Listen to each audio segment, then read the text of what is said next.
გამარჯობათ. გამარჯობათ, როგორც ხედავთ, ისევ აქ ვარ.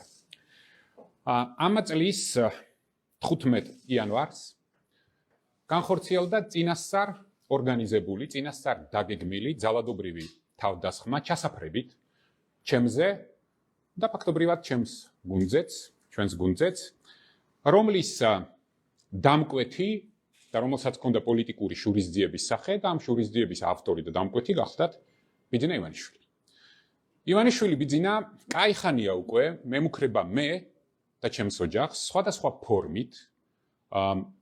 ფორმით მათ შორის საჯაროდაც ეს ბევრს ნანახი გაქვთ, მაგრამ მე დღეს ხაზგასმით მინდა აღვნიშნო, რომ ეს საერთოდ არ მაინტერესებს ამ ძალადობრივი თავდასხმის შემსრულებლები. მე საქმე მაქვს მხოლოდ და მხოლოდ დამკვეთთან, როგორც ძალადობის მთავარ წყაროსთან დღეს ქვეყანაში, როგორც ადამიანთან, რომელიც ძალადობს საქართველოს რიგით მოქალაქეებზე, ახალგაზრდებზე და ძალადობს ჩვენ ქვეყანაზე და საქმე მაქვს მასთან, როგორც ბოროტების მთავარ წყაროსთან დღეს საქართველოში. ყველას კარგად უნდა გვესმოდეს, რომ დღეს ივანიშვილისთვის, რომელსაც მძევლად ყავს აყვანილი ქვეყანა, მთავარი ფასეულობა გახლავთ ფული და ძალაუფლება და ჩვენ ყველაფერი უნდა გავაკეთოთ იმისთვის ერთად, რომ მან დაკარგოს ფულიც და დაკარგოს ძალაუფლებაც. და მე გპირდებით, რომ ამ ბრძოლაში ვიქნებით თქვენთან ერთად ყოველდღიურად და წინა ხაზზე. ეხლა რაც შეეხება იმ დღეს. იმ დღეს ყველას უნდა გვახსოვდეს, რომ მე გახდით ბათუმში ჩვენი პარტიის წევრების სასამართლო პროცესზე და როდესაც დავბრუნდი სასტუმრო შერატონში, უკვე იქ დამხვდა შესასვლელშივე დამხვდა რამოდენიმე ჯგუფად დაყოფილი, რამოდენიმე ჯგუფი ადამიანების, რომლებიც შესული არ ვიყავი, უკვე ილანძღებოდნენ, იგინებოდნენ და ფაქტობრივად ახორციელებდნენ თავდასხმას. ეს იყო ჯგუფურად ორგანიზებული, რასაც რა თქმა უნდა მოყვა ჩემი შესაბამისი რეაგირება. ამავე დროს იქვე ჩანდა, რომ ერთი ადამიანი ამ ყველაფერს იღებდა ტელეფონით. სასტუმროს ლობი დაცლილი იყო საერთოდ ადამიანებისგან, მათ შორის სასტუმროს სტაფისგან, სასტუმროს თანამშრომლებისგან და მას შემდგომ, რაც მე ამ სასტუმროში შევედი და მას შემდგომ, რაც ეს რეაქცია მოვახდინე, უკვე აშკარა იყო, რომ ეს ადამიანები ცდილობდნენ ყველანაირად რაღაც უხერხულად მოძრაობდნენ, რომ შემემჩნია, რომ ისინი იყვნენ შეიარაღებულები. ამის შემდგომ, მას შემდგომ, რაც მე ვახდინე რეაქცია და მე ამას არ უარყოფ, ქაღალდის ჭიქით დარჩენილი ყავით გავუმასპინძლდი, ასე რომ ვთქვათ. ამის შემდგომ ისინი ჯგუფურად მე თავს დამესხდნენ, რის შედეგადაც როგორც მითხრეს ექიმებმა მეგონება დავკარგე და შემდგომ უკვე რა ხდებოდა, სანამ სასტუმროს თანამშრომლებმა და მე მადლობა მინდა გადაუხადო სასრაფოს თანამშრომლებმა დახმარება არ გამიწიეს, მე უბრალოდ გონზე ვერ მოვედი. ამ ყველაფრის მოყოლა მე მიწევს რატომ? იმიტომ რომ დღეს როგორც მიდის გამოძიება და როგორც იქცევა ზოგიერთი პროპაგანდისტული ტელევიზია, ფაქტია, რომ ისინი არ აპირებენ ამ საქმის შესაბამისად სამართლიანად გამოძიებას და ამაზე ჩვენ მიგვითითებს რამოდენიმე რამ. პირველი, გახლავთ რა თქმა უნდა ის რომ და ასევე იმაზე რომ ეს ყველაფერი იყო წინასწარ ორგანიზებული. რა თქმა უნდა ის რომ ისინი იღებდნენ ამ ყველაფერს, მე რასაც იღებდნენ ტელეფონით ეს აღმოჩნდა ერთი კონკრეტული ტელევიზიის განკარგულებაში. ამასთან ერთად ფაქტია რომ გაქრა საერთოდ კამერის ანაბეჭდები, რა იყო ამ კამერზე ასახული და უზარმაზარი ზეწოლა ხორციელდებოდა შერატონზე და მის მენეჯმენტზე იმისთვის რომ ეს კამერები გამქრალიყო, მაგრამ მიუხედავად ამისა, ყველაფრისა, ჩვენ რა თქმა უნდა გვაქვს შექმნილი სპეციალური ჯგუფი, რომელიც დეტალურად დაადგენს ყველაფერს, ვინ მონაწილეობდა ამაში, როგორ იყო ეს ორგანიზებული, ვის მიერ იყო დაგეგმილი, ვის მიერ იყო შეკვეთილი, მოკლედ ყველაფერს. საბოლოო ჯამში მე მინდა გითხრათ, რომ მიუხედავად ამ ყველაფრისა, ეს სასაცილო მცდელობა ჩემი დაშინების ან განეიტრალების მიიღებს შემდეგ პასუხს, რომ მე თითოეულ საქართველოს მოქალაქეს ვპირდები, რომ ამ ბრძოლაში ძალადობის და ბოროტების წინააღმდეგ ვიქნები წინა ხაზზე და ყველაფერს გავაკეთებ და გავიმარჯვებთ იმისთვის, რომ იმის შემდგომ, რაც ბიძინა ივანიშვილმა დაკარგა როგორც რეპუტაცია, ასე სახე ქართული ხალხის და ის მცირე ნდობა, რომელიც დარჩენილი ქონდა, ყველაფერს გავაკეთებ იმისთვის, რომ მან დაკარგოს მისთვის ყველაზე ძვირფასი ფული და ძალაუფლება. ეს არის ჩემი დაპირება საქართველოს თითოეული მოქალაქის მიმართ და გჯეროდეთ, რომ ამ დაპირებას აუცილებლად შევასრულებ. მადლობა.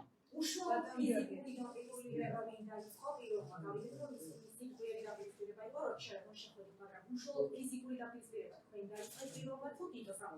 მე მქონდა რეაქცია იმ ორგანიზებულ თავდასხმაზე, რომელიც სხვადასხვა ფორმით მიმდინარეობდა, სიტყვიერადაც საშინ შემდგომ და ეს რეაქცია გამოიხატებოდა ქაღალდის ჭიქაში, თუ ქაღალდის ჭიქით, ყავის შესხმით თუ ამ ჭიქის როლით. დიახ, ეს მე გავაკეთე. რასაც ქვია ყავის შესხმა და ქაღალდის ჭიქის ტყორცე. შემდეგ. თქვენ გამოცებას მოუყევთ ასევე ამ ამბის შესახებ, თქვენ ამბობთ, რომ წინასწარ ორგანიზებული იყო თქვენზე თავდასხმა. აი ვიდრე თქვენზე მოხდებოდა თავდასხმა, ზვიად ქორიძის ინციდენტი იყო. ის ცნეს დაზარალებულად, თქვენ არ ცნეს. და საუბრობთ, როგორ შუქდება და როგორ წარმოაჩენს ამ მოვლენებს ხელისუფლება. ვფიქრობთ, რომ შეიძლება დაზარალებულის ნაცვლად ბრალდებული სტატუსი. არა, ჩვენ დღეს შეგვიძლია ბევრი რამე ვიფიქროთ და კიდევ ერთხელ ვიმეორებ, რომ ბრალდებულის დაზარალებულის სტატუსი მაშინ, როდესაც უამრავი უკანონო დაპატიმრებული ახალგაზრდა გვყავს ჩვენ და ჩვენ ბრძოლაში ვიმყოფებით, ამას ძალიან დიდი მნიშვნელობა ჩემთვის არ აქვს. აბსოლუტურად გულწრფელად ვამბობ ამას. მაშინ, როდესაც ხელისუფლებამ და პერსონალურად ივანიშვილმა გადაკვეთა ყველა წითელი ხაზი. მხოლოდ და მხოლოდ იმისთვის, რომ მისთვის ყველაზე ძვირფასი ფული. აი ფული, ხო? აი ხო ხედავთ ბოლო ერთი კვირის განმავლობაში უბრალოდ შეგვჭამეს ხან შვეიცარიული ბანკებში ფული, ხან ბაჩიაშვილთან დაკავშირებით ფული და ბიტკოინები, ხან აი ფული. ამ ადამიანმა ფულის მოხვეჭას და ფულის დაცვას თუ არ ვიცი რა დავარქვა სიყვარულს, გადააყოლა ჩვენი ქვეყნის მომავალი. და ამ ფულს, რომლისთვისაც დღეს ის იბრძვის, აი ამ ახალგაზრდების სისხლის სუნი აზდის, რომლებიც ნაცემები არიან და დღეს დაპატიმრებულები არიან. აქედან გამომდინარე, მე რა სტატუსი მექნება, გულწრფელად გეუბნებით, ამას ჩემთვის არანაირი მნიშვნელობა არ აქვს. იმდენად დიდ ბრძოლაში ვართ. კონკრეტულად სამართლებრივად მე სტატუსი არ მაქვს დღეს მონიჭებული და ჩემთვის ამას არც აქვს დიდი მნიშვნელობა, მაგრამ უკვე ეს სტატუსი შესაძლებელია, რომ ჩვენ მიმართოთ, თუნდაც იმიტომ, რომ საქმის მასალებზე კონდეს წვდომა. იმიტომ რომ დღეს ფაქტობრივად ჩვენ საქმის მასალებზე არ გვაქვს წვდომა, მინდა გითხრათ, რომ მაგალითად კამერები რაც ამოიღეს შერატონიდან, ამოიღეს ორი განჩინებით. ერთი განჩინებით ამოიღეს ისე, როგორც იყო ამოსაღები, ვიდეო გადამღების ჩანაწერები, მერე მიიღეს მეორე განჩინება და მთლიანად მთელი ინფრასტრუქტურა თავისი DVR-ებით და სერვერებით ამოიღეს. რატომ? მხოლოდ და მხოლოდ იმიტომ, რომ ადამიანებმა ვერ ვნახოთ სიმართლე, იქ რა მოხდა. და მხოლოდ და მხოლოდ იმიტომ, რომ მალავენ იმას იქ რაც მოხდა, მალავენ რატომ? იმიტომ რომ ძალიან კარგად იციან. ძალიან კარგად იციან ჩემი მიდგომას და ჩემი ხასიათიც, რომ მაინც ბოლომდე მივალთ იმასთან, ვინც იყო ამის დამკვეთი და ვინც იყო ავტორი ამ პოლიტიკური შურისძიების და მათ ძალიან კარგად იციან, რომ ვერც მსგავსი ღიმილის მომგვრელი, სასაცილო შემთხვევებით მე ვერ ჩამაჩერებენ და ვერ შემაშინებენ. ის რომ ამ აქციაში, ამ თავდასხმაში მთლიანად ინფრასტრუქტურულად იყო ჩართული ბევრი ძალოვანი სტრუქტურა, მათ შორის შერატონის გარკვეული თანამშრომლებიც. ეს ფაქტები დღეს ჩვენ უკვე სახელზე გვაქვს. მათ შორის იმიტომ როგორ გაანადგურეს შემდგომ მტკიცებულებები, როდესაც ფაქტობრივად ქიმიური წმენდა ჩაუტარეს იქაურობას. მათ შორის იმიტომ რომ ჩვენ ისინი გავაფრთხილეთ, რომ კამერებზე ასახული ფაქტები არის მნიშვნელოვანი და ისინი უნდა დაეცვათ და დღეს ისინი თავს იმართლებენ ჩვენთან და მათ გონიათ, რომ ეს თავის მართლება მათ უშველით, ვერ უშველით, იმიტომ რომ ჩვენ დასაბუთებული ეჭვი გვაქვს, რომ პირველივე დღიდან შერატონის თანამშრომლების გარკვეული ნაწილი იყო შეთანხმებული ამ თავდასხმის ორგანიზატორებთან. თქვენ რამდენჯერმე ახსენეთ ფული და ძალაუფლება. დიახ. რომ ყველაფერს გააკეთებთ, რომ ეს დაკარგოს ივანიშვილმა. დიახ. ძალაუფლება უფრო გასაგებია ფულთან დაკავშირებით. აი მე გეტყვით რას გულისხმობ. რამოდენიმე რამეს გულისხმობ. რეპუტაცია და სახე, აი ხო გახსოვთ ჭარბინდობა, ხო? უკვე დაკარგული აქვს. თავის მხარდამჭერებშიც ძალიან ბევრი რამ აქვს დაკარგული. განსაკუთრებით ბოლო 3 თვის განმავლობაში ხო ხედავთ, ჩვენ არავის აღარ გვაინტერესებს ვინ გააყალბა, როგორ და რატომ არჩევნები. ჩვენ გვაინტერესებს საქართველოს მოქალაქეებს როგორ ცემენ, როგორ ძალადობენ მათზე უმიზეზოდ, მშვიდობიან მომიტინგებს. ეს გვაინტერესებს და კიდე ბევრი რამე გვაინტერესებს. ეს ხო დაკარგა.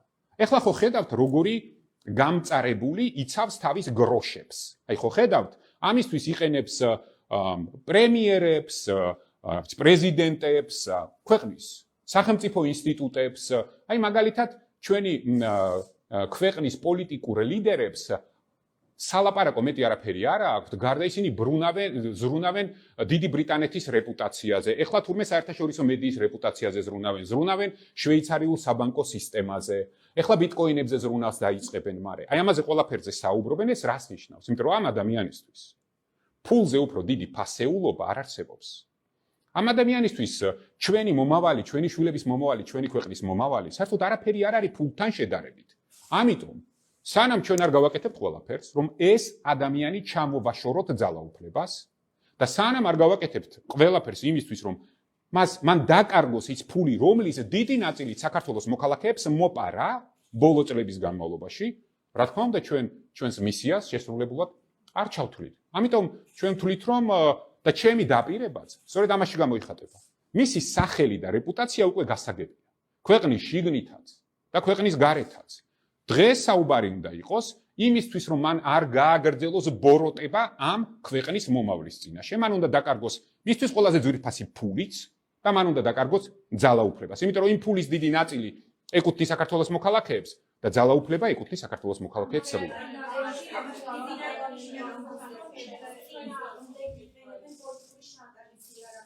რას?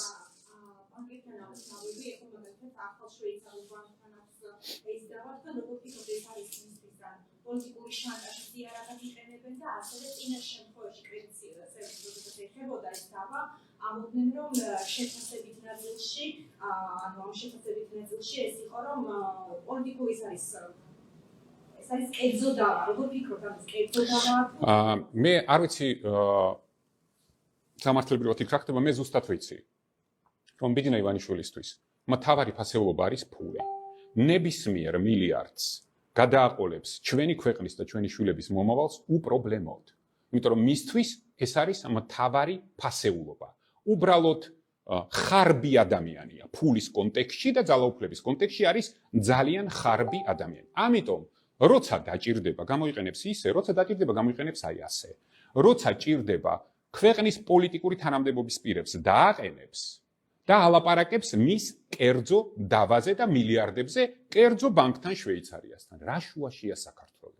რა შუაშია ქვეყნის პრეზიდენტი, ეროვნული ბანკის პრეზიდენტი, ან ქვეყნის პრემიერი? აი რა შუაშია, ხო?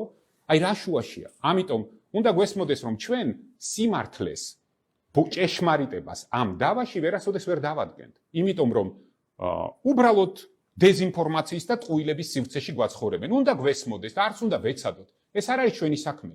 ეს არის ივანიშვილის საქმე, რომელიც ცდილობს თავისი მილიარდები როგორმე დაიცვას. ამისთვის გვიყენებს ჩვენ, იყენებს საქართველოს იურისდიქციას, იყენებს ქართულ სახელმწიფოს, იყენებს საქართველოს სახელმწიფოს პოლიტიკური თანამდებობის პირებს, იდიოტებს, რომლებიც გამოდიან და ამბობენ, რომ თურმე დიდი ბრიტანეთი დაზიანდება თუ დაადებს სანქციებს და შვეიცარიული საბანკო სისტემას შეექმნება პრობლემა თუ ივანიშვილს რაღაც მილიარდს არ დაუბრუნებს. ნუ სისულელი, არანორმალურები შეკრიბა თავის ირგვლივ და ეს არანორმალურები არანორმალურად იცავენ ივანიშვილის მილიარდებს და აქ ახლა ჩვენ ვერასოდეს ვერ გავერკვევით.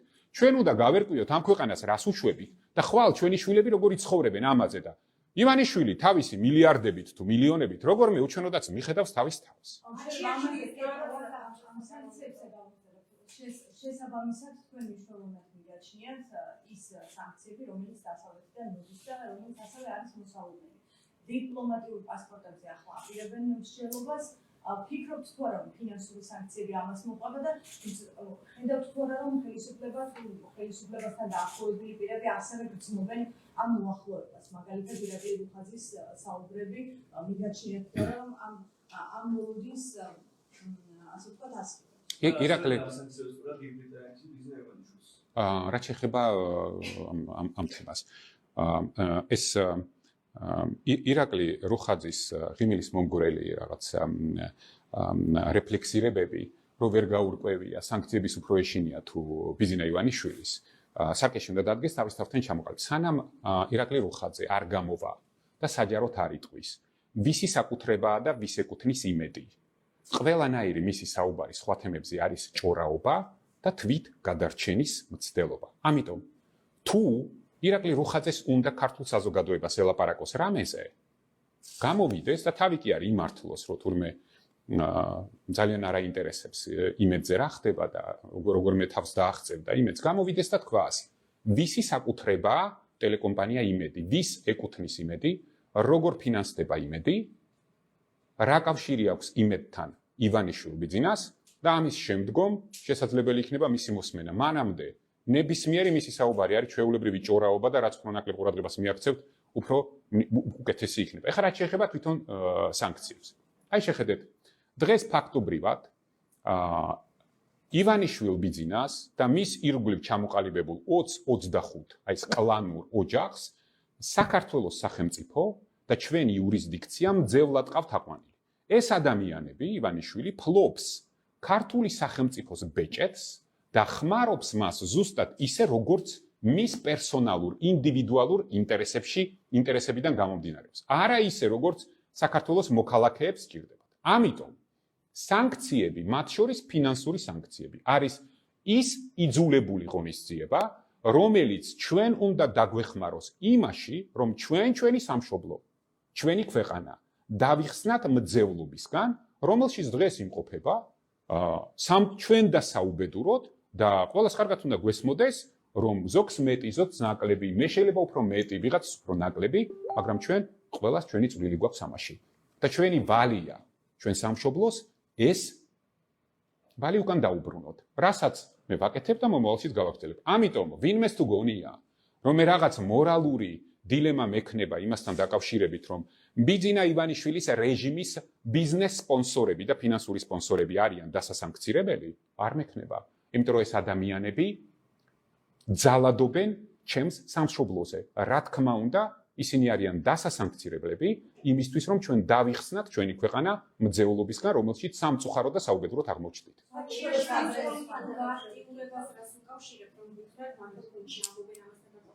პოლიტიკაში აფარებავი ის აფინანსებს ფონდებს და ასევე აქციებს, რომელთან დაკავშირებით თვითონ ისწავლება. გიორგი ბაჩიაშვილი თუ პროტესტს აფინანსებს, მე მხოლოდ მადლობას ვეთქვი ამაზე, მას. იმიტომ რომ დღეს არანაირი მნიშვნელობა არ აქვს ამ სხვაობებს. ჩვენ უნდა დავიხსნათ მძევლობისგან ჩვენი ქვეყანა და ჩვენი სამშობლო. ეს ერთი, მეორე, ეხლა ფაქტია, ხო? ფაქტია, რომ ივანიშვილმა საქართველოს მართლმსაჯულების სისტემა ზუსტად ორ კვირაში აამოქმედა და გამოიყენა ბაჩიაშვილის წინააღმდეგ. მაშინ, როდესაც უამრავი სისხლის სამართლის დანაშაულია ჩადენილი, რომლის გამოძიებასაც წლები მიაქვს და საერთოდ არანაირი რეაქცია, როგორც კი თავისი ფულის და ბიტკოინების პრობლემა ბიტკოინებს და თავის ფულს შეეხო საკითხი, ორ კვირაში პროკურატურა გამოიყენა ზუსტად ისე, აი იხმარა ის პროკურატურა ზუსტად ისე, როგორც მის ფინანსურ და ფულის ინტერესებს ჰქონდა და დაიწყეს დევნა. ეხლა ამის შემდეგ, რა თქმა უნდა, მაშინ როდესაც არანაირი ნდობა არ არსებობს იმ პროკურატურასთან, რომელიც აი დასისხლიანებულ ადამიანებს მალავს მტკიცებულებებს იმ მართლმსაჯულების სისტემასთან, რომლებიც მოძალადეებს ნიღაბის წამოწმის შესაძლებლობას აძლევს, რომ ცემონ უდანაშაულოთ ადამიანები. რაზეა საუბარი? რა თქმა უნდა, მე სოლიდარული ვიქნები და მხარს დაუჭერ გიორგი ბაჩიაშვილს და მადლობას ვეთყვი მას, თუ ის მართლა აფინანსებს ამ პროტესტს.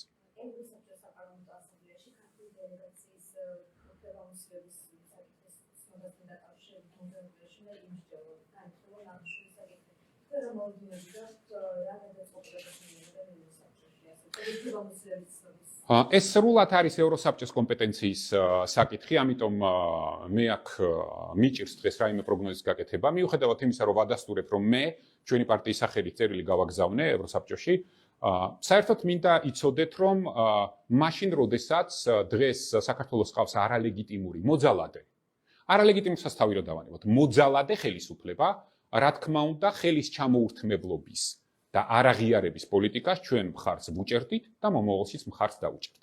მე მინდა აი ავხსნა კითხვებია, სანქციები მხარს უჭერთ, არაღიარების პოლიტიკას მხარს უჭერთ, რატო? მეგობრებო, მინდა რომ ძალიან ყურადღება მიაქციოთ ამას. დღეს საქართველოს ყავს ხელისუფლება, რომელმაც არჩევნების გაყალბებით სცადა ქვეყანაში ავტორიტარული რეჟიმის ჩამოყალიბება. მაგრამ ავტორიტარული რეჟიმის ჩამოსაყალიბებლად ბევრი რესურსია საჭირო, მათ შორის ადამიანურიც, ინტელექტუალურიც და კიდევ ბევრი რამ. ეს მათ არ აქვთ. ამიტომ გადავიდნენ ხელისუფლების შესანარჩუნებლად ძალადობაში. ავტორიტარული რეჟიმიდან დიქტატურის ჩამოყალიბებამდე არის უმძიმესი ძალადობრივი ქმედებები და ნაბიჯები გადასახადები. როგორც ჩანს, ივანიშვილი ბიძინა და ეს ხელისუფლება მზად არის ამისთვის. ჩვენ დღეს ვიცავთ ქვეყანას იმისგან, რომ დავაბრუნოთ ნორმალურ მდგომარეობამდე. ისინი ცდილობენ, რომ ის რაც გაკეთებაც უნდათ და ვერ მოახერხეს და გადავიდნენ ძალადობაზე, ეხლა არის ძალიან დიდი რისკი, რომ ჩვენ არ გადავიქცეთ დიქტატორულ რეჟიმის მსხვერპლად. ამიტომ ჩვენ უნდა გამოვიყენოთ ყველა ხერხი, რომელიც და ყველა საშუალება, რომელიც გვაქვს, მათ შორის ჩვენი საერთაშორისო პარტნიორების და მეგობრების მხარდაჭერაც.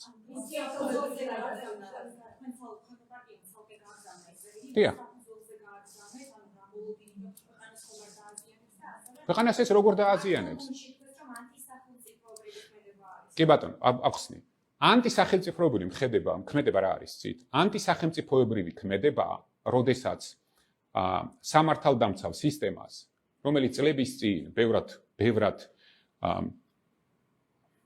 ბევრად ღირსეულად იქცეოდა, წამოაცმევ თავზე ნიღაბს, მიცემ დაუსჯელობის გარანტიას და კრიმინალთან ერთად მიცემ შესაძლებლობას და დავალებას და ინსტრუქციას, რომ ქუჩაში ახალგაზრდები, რომლებიც თავის განსხვავებულ აზრს გამოთქვამენ, ცემონ. აი ეს არის ანტისახელწიფოებრივი ქმედება.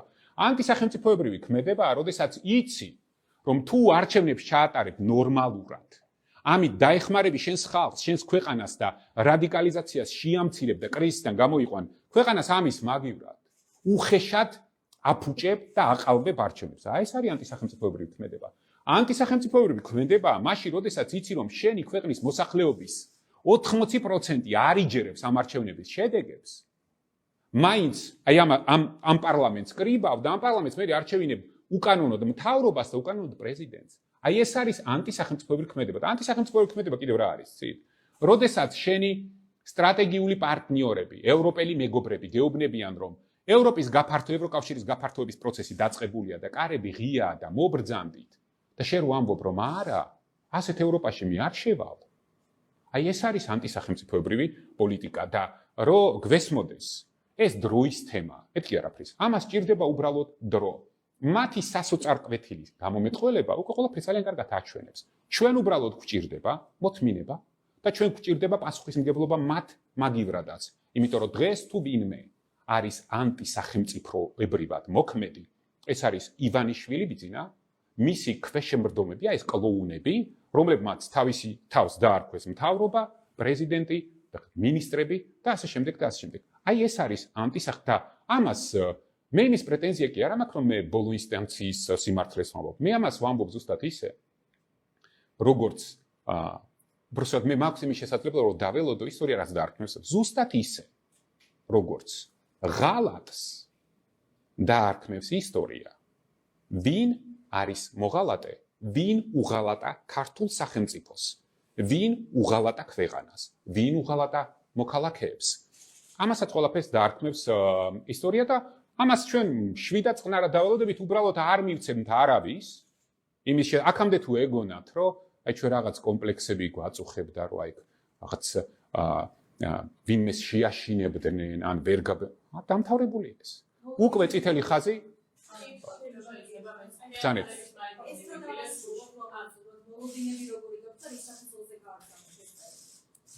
მოლოდინები ხო გითხარით? მოლოდინები გვაქვს ისეთი, რომ ეს არის მათი კომპეტენცია, ჩვენ ჩვენი საქმე გავაკეთეთ, ჩვენ მათ მივმართეთ, უფრო მეცაც გეტყვით, ჩვენი წარმომადგენლები უახლოს პერიოდში იქნებიან ევროსაბჭოში, იმიტომ რომ კიდევ ერთხელ ვამბობ, ხელისუფლება, რომელიც ძალადობს საკუთარ მოქალაქეებზე, განსხვავებული აზრის გამო, იმ ხელისუფლებას, რა თქმა უნდა, ჩადა ჩვენ ამის შესაძლებლობა გვექნება, ხელის ჩამორთმევის პრობლემა ევროპელ დემოკრატიებთან უნდა გქონდეთ. მათ ეს კომპლექსი უნდა გქონდეთ, სხვანაირად არ გამოვა. ზუსტად ისე როგორც ასანქცირებდნენ და მომავალშიც გაგრძელდება ეს პროცესი, ზუსტად იგივე უნდა იყოს. მე არ მაქვს 100%-იანი გარანტია, რომ ეს ესე იქნება. იმიტომ რომ ეს საკმაოდ სპეციფიური ორგანიზაცია, მაგრამ არანაირი მნიშვნელობა ამას ჩვენთვის არ აქვს. ჩვენ ჩვენი გასაკეთებელი გავაკეთეთ და შემდგომში გავაკეთებთ. თუ კიდევ ერთხელ ვამბობ, თუ ვინმე აზიანებს სახელმწიფო ინტერესებს, ეს არის დღევანდელი ოცნება, რომელიც აზიანებს ქართულ ეროვნულ სახელმწიფო ინტერესებს. გამოდეიშმა გამოცდილა რომ თეატრი გადის ახალ რეგიონებში და ამ ყველაფერს ძალიან დიდი გამოხმაურებაც მოყვა აქტის მოსილებით და ყველაფერს და გეზიკობახეთის განცხადებაც ვიგეთ შეძრამან კანვასის რევოლუციას ეს ყველაფერი და ვის რევოლუციას? კანვასის რევოლუციას ეს ყველაფერი და აი ეს პროცესი რომ შევაფასოთ თვითონ ეს მოცემულობა რომ ხედავთ თეატრალებს ჯობია გააგრძელონ საუბარი დიდი ბრიტანეთის რეპუტაციაზე, შვეიცარიული საბანკო სისტემის რეპუტაციაზე, საერთაშორისო მედიის რეპუტაციაზე, გლობალური ომის პარტიის რეპუტაციაზე, Deep State-ის და იქ ილაპარაკონ სხვა მათ რესურსი მაინც არ აქვს. რაც შეეხება რეალურად, მე მივესალმები ნებისმიერ სოლიდარულ აზრის გამოთქმას და გამოხატვას ნებისმიერი ფორმით, მთავარია ეს იყოს მშვიდობიანი და მთავარია ეს იყოს მოწოდებული დაიცვას ქართველი ხალხის ევროპული მომავალი. მადლობა, დავასრულოთ ამით.